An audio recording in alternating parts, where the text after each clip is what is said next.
భద్రాద్రి కొత్తగూడెం జిల్లాలో voters awareness కార్యక్రమం నిర్వహించారు. పట్టణంలోని పోస్టాఫీస్ సెంటర్ నుండి లక్ష్మీదేవిపల్లిలోని వ్యవసాయ మార్కెట్ వరకు అధికారులు ఫైకే రన్ నిర్వహించారు. జిల్లా కలెక్టర్ ప్రియాంక ఆలా, ఎస్పీ రోహిత్ రాజులు జెండా ఊపి కార్యక్రమాన్ని ప్రారంభించారు.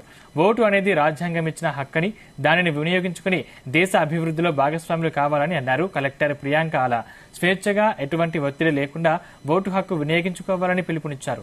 మీ అమూల్యమైన ఓటుని డబ్బుకి, మద్యానికి అమ్ముడుపోవద్దని, ఓటింగ్ శాతాన్ని పెంచాలని తెలిపారు.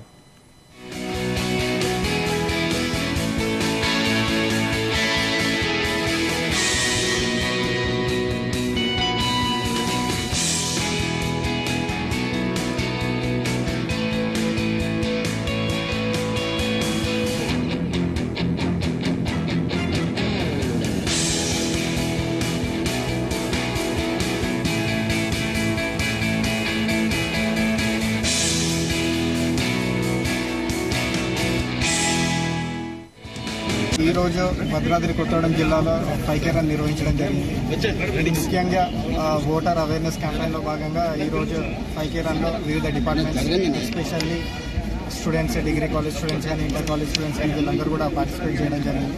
దీని ముఖ్య ఉద్దేశం ఏంటంటే రాబో లోక్సభ ఎన్నికల్లో మే 13th ఏదైతే పోలింగ్ జరిగిందో ఆ రోజు అందరూ కూడా తన ఓటు హక్కు వినియోగించుకొని తన భవిష్యత్తును తానే నించుకోవాల్సిందిగా ఈ ప్రోగ్రాం ద్వారా మేము తెలియజేస్తున్నాము. అదేవిధంగా వాళ్ళ ఇంట్లో ఉన్న పెద్దలకు కానీ వాళ్ళు ఎటువంటి ప్రలోభాలకు, మద్యం, అదేవిధంగా మజిల్ పవర్, మనీ వీటన్నిటికీ ప్రలోభాలకు గురవ్వకుండా ఫ్రీ అండ్ ఫేర్గా ఎలక్షన్స్ కండక్ట్ చేస్తామని, అదేవిధంగా ఓటర్స్ కూడా ఎవరైతే ఎస్పెషల్లీ న్యూ ఓటర్స్ 18+ క్రాస్ అయి ఉన్నారో వాళ్ళందరూ కూడా తన ఓటును వినియోగించుకొని ఏదైతే మనకు వస్తుందో టౌన్, సిటీస్లో ఓటింగ్ శాతం తక్కువ ఉంది, విలేజెస్లో ఎక్కువ ఉందో అది ఈసారి జరగకుండా టౌన్ అండ్ సిటీస్లో కూడా ఈసారి ఓటింగ్ శాతం ఇంక్రీజ్ చేయడంలో భాగంగా ఈరోజు ఫైకే రన్ నిర్వహించడం జరిగింది. ఈరోజు భద్రాద్రి కొత్తగూడెం జిల్లా